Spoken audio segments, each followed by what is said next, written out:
अस्सलाम वालेकुम guys, Shahida Malik here with a very old ghazal जो कि स्टूडेंट लाइफ में फ़र्स्ट ईयर में लिखी थी। 1987 की बात कर रही हूँ। एक मुसलसल गज़ल है जो काफ़ी पसंद की गई थी। उम्मीद है आप भी पसंद करेंगे। वक्त जब सबको बेबसी देगा, वक्त जब सबको बेबसी देगा, फिर मुझे कौन सी खुशी देगा। वक्त जब सबको बेबसी देगा, फिर मुझे कौन सी खुशी देगा।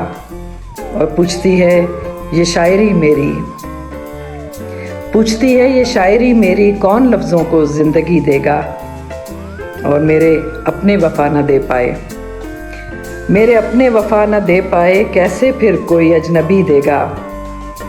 और मैं उसे एतबार बख्शूँगी, मैं उसे एतबार बख्शूँगी, देखना ज़ख्म भी वही देगा।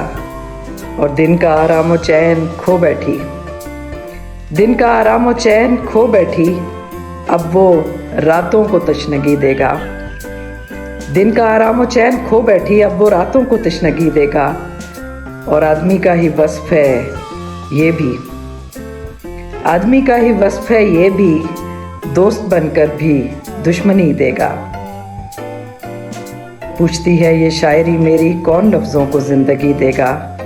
वक्त जब सबको बेबसी देगा, फिर मुझे कौन सी खुशी देगा। गाइस, लाइक कर दिया करें, शेयर कर दिया करें और चैनल को सब्सक्राइब करना तो बिल्कुल ना भूलें। Thank you so much.